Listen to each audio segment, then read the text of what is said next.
The shadow web is the site of the internet that can't be found using typical search engines, but instead can only be accessed by using downloaded programs that grant you anonymity.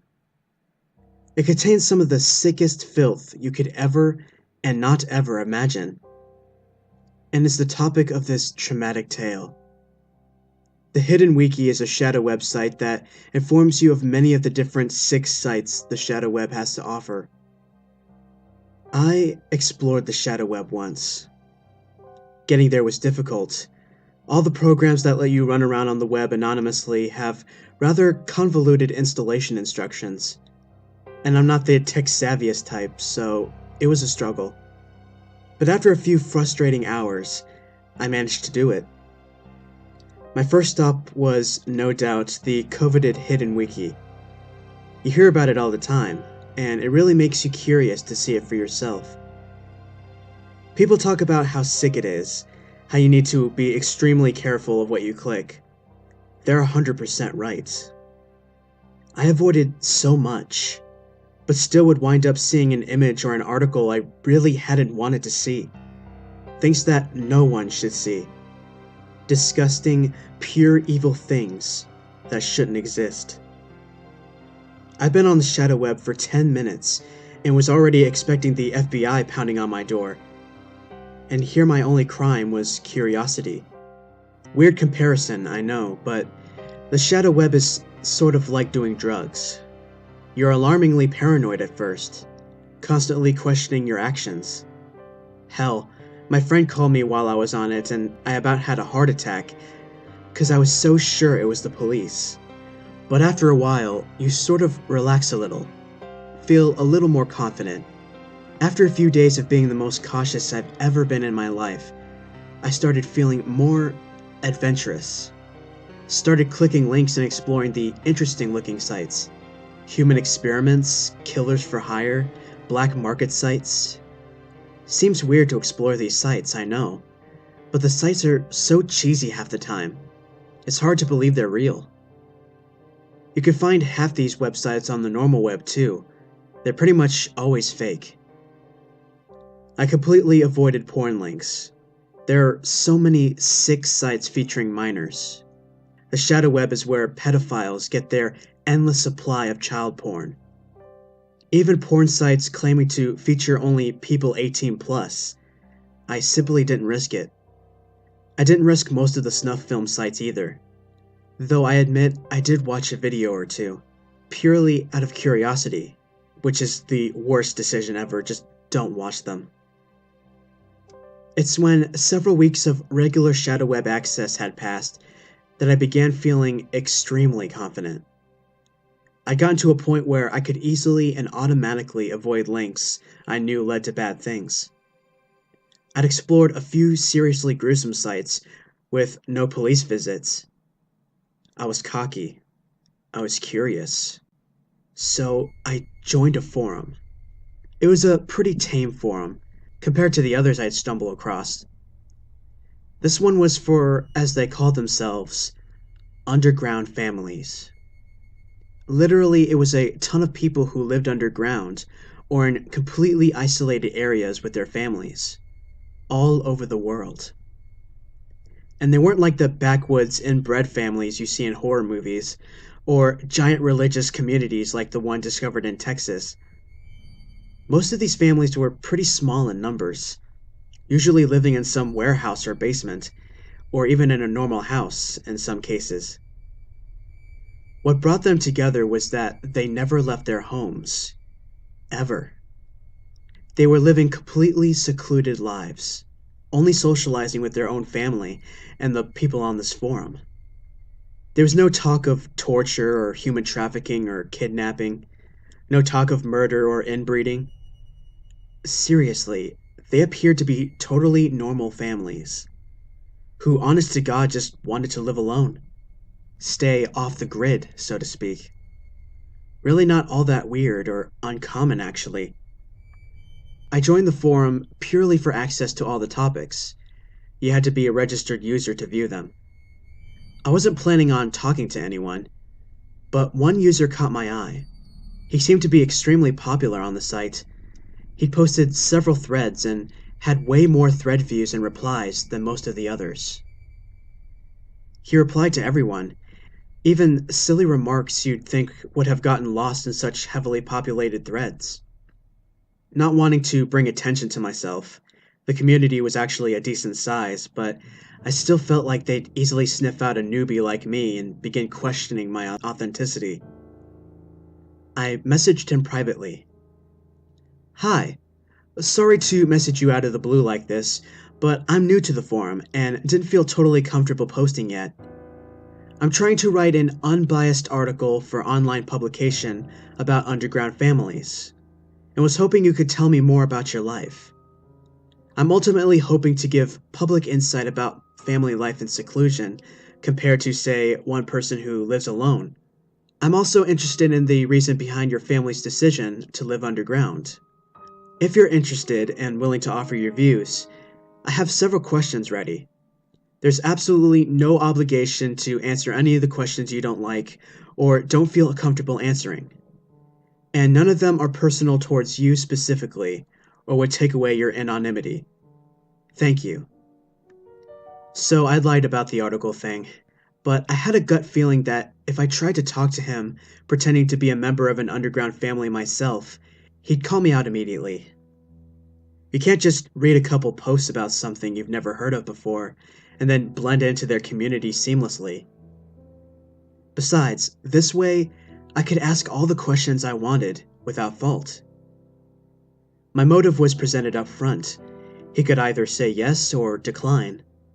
No harm done either way. Several days passed with no response, so I stopped lurking on the forum as often. After a while, I only checked it once every couple days. Eventually, a week passed, and I'd basically moved on altogether. The second week after sending that message, I did get curious again, so I went back to the forum. But it was gone. The entire thing was gone.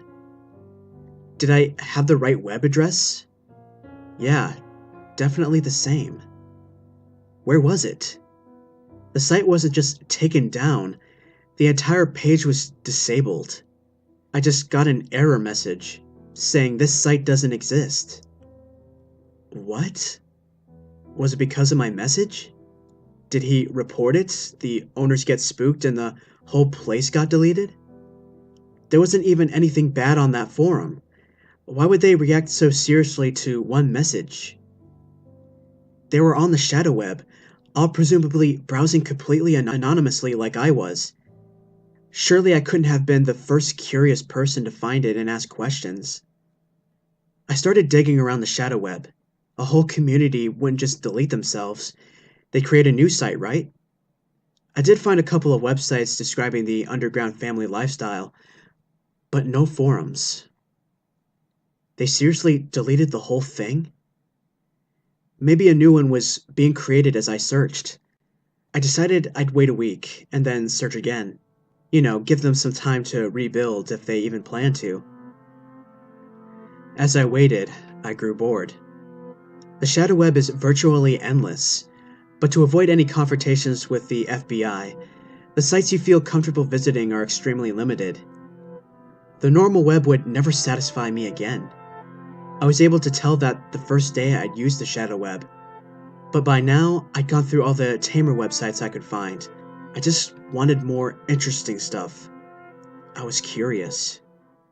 I wanted shock value. So I began digging a little deeper, visiting more iffy sites. Still avoided all the porn the best I could, but I did wind up on some seriously nasty pages. I found one site that sold small objects made of human skin. Actually seemed relatively legit, so I didn't stay long on that one. I found another site that sold cyanide capsules and other drugs and guns. I even came across a site called Suicide Voyeurs, where basically people film their suicide live and users could pay to watch. It even went so far as to hold contests. A suicidal, the person planning to commit suicide, would live on camera presents several options for killing themselves, and paying users could vote on which method was ultimately used. Of course, that information was all written in the site's FAQ, and I wasn't going to pay to watch a suicide, so I have no idea if it was legit or not. The week finally came and went, so I searched again for the Underground Families Forum. Again, no luck finding a forum. Apparently they really had deleted it, or hidden it way better.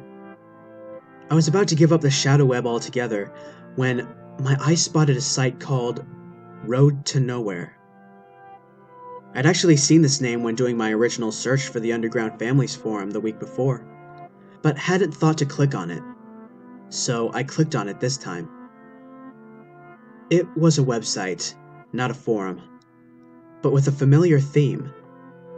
It showed some pictures of families hanging out in places that appeared to be furnished basements or rooms with cement floors. The pictures were usually a little dark, often kind of grainy, but the families seemed happy and close.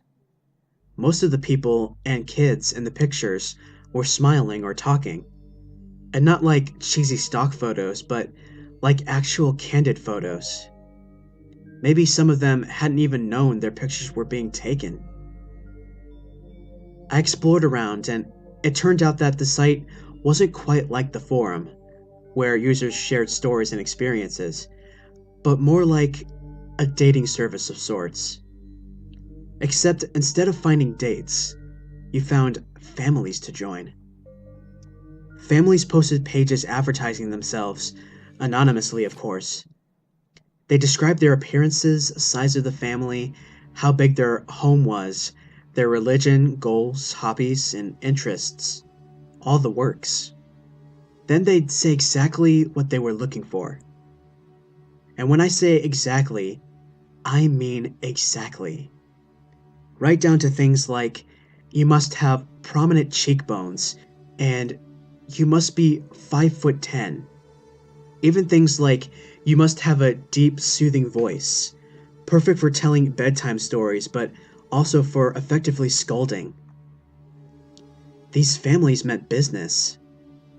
Many said that if you didn't meet every single aspect they were looking for, don't bother replying. Others were more open to compromise, but even then, not by much. It was pretty weird, to say the least.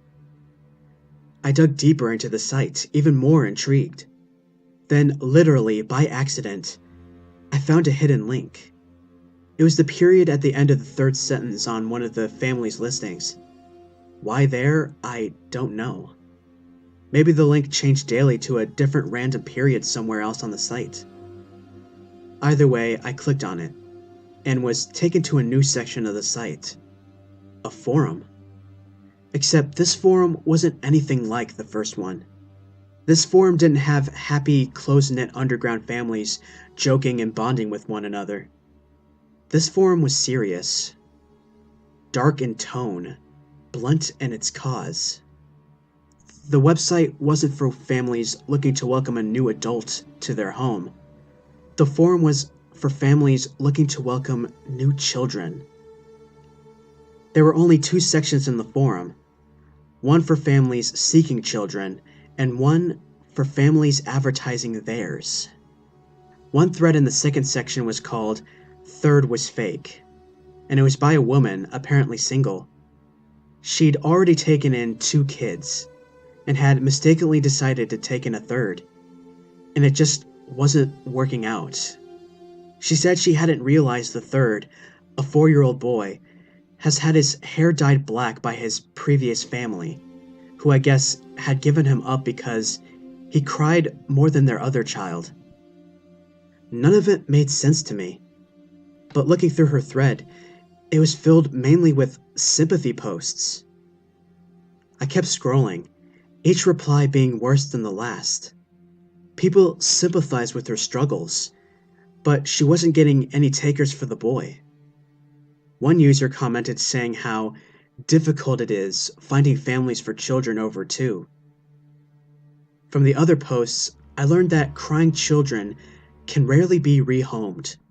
because apparently crying is one of the many negative child traits underground families don't want. Others include large feet, narrow mouths, and bony limbs. Between the website and the forum, it suddenly dawned on me why everyone had listed such meticulously strict traits and qualifications. They all wanted their families to appear biologically related, right down to temperament and personality.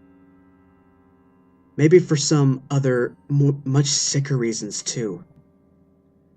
I went back to reading the replies. I was getting to the more recent posts, like in the last week or so. It was obvious the woman was growing increasingly frustrated with her lack of luck. Finally, she posted a time limit. If no one takes him by August 3rd, I'm going to dispose of him. Today was August 1st. A few people replied with things like, "Aw, poor little guy. But you have to do what you have to do." No one seemed concerned for the boy, only sympathetic towards the mom. So I did something I never ever should have done. I messaged her, privately as with the man on the last forum. I told her I'd take the boy. I wasn't expecting a reply. Hell, I half expected the site to suddenly shut down like before. So imagine my shock when, not even 15 minutes later, I get a message back. Thank God. Disposing is such a mess.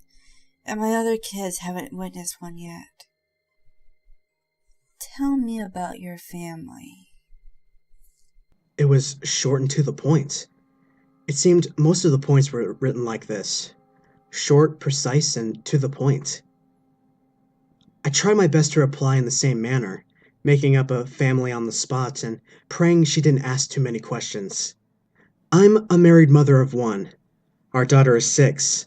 The boy looks like he could be her twin. We've discussed and are willing to try and appease his crying habit. I'd seen the word appease thrown around on both this form and the last one, so I had a feeling it referred to something a lot more sinister than it sounded. The woman responded back with an email address I could reach her at, an anonymous one of course, to discuss the finer details and eventually an exchange location. I agreed and promised her a prompt email. Then I sat at my desk for a moment, thinking what on earth I had just done. Do I call the police? If I show them all of this, will they forgive the fact that I've been browsing sick and twisted sites on the shadow web for the past month and a half? Or will trying to be a hero for this little boy wind me up in prison? I was scared. Extremely scared. Terrified of being exposed. This would definitely make national headlines, maybe even international ones.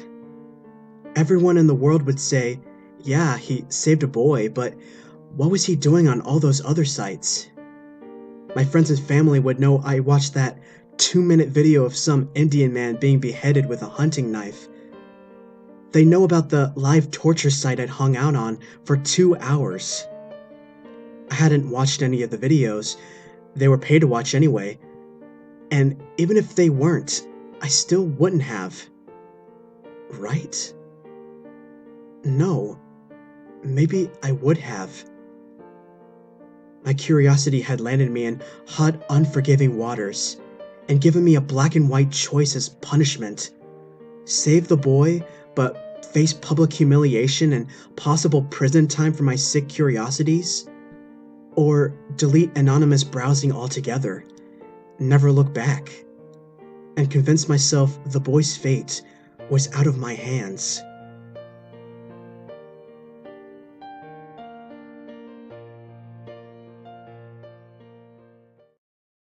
Top story. 4-year-old found dead after anonymous call to police.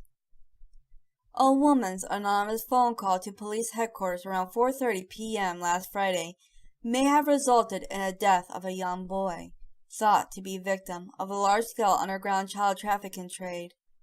Tom has the story. Thank you, Beth.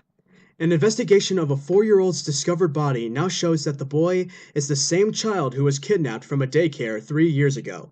A crime that had left such mystery and sorrow in its wake that the daycare had been forced to shut down just weeks after the incident occurred. Hope of locating the boy was slim, until an anonymous phone call to the Rosendale Police Department came in late last Friday afternoon.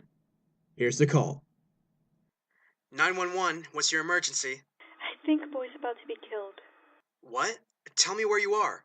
No, I can't. Okay, so I was on this website. What website? A website for families, underground families, where they kidnap children and... Look, I think... Ma'am, please slow down. What's this website's URL address? Where are you? Look! A woman is taking a boy to the corner of...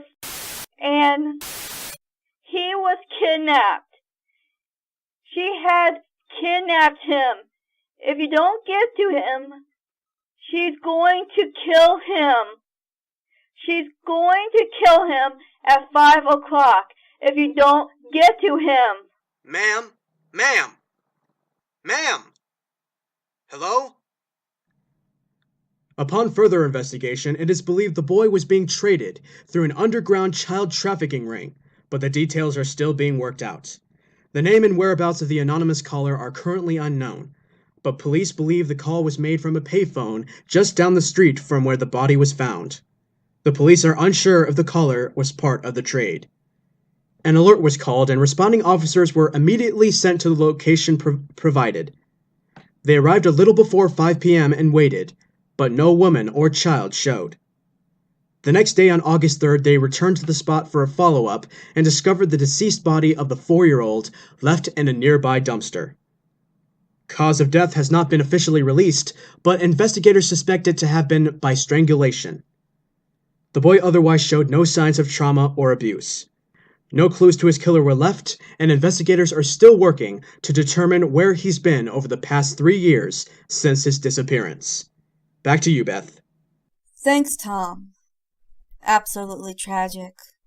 Yes, it is. In other news,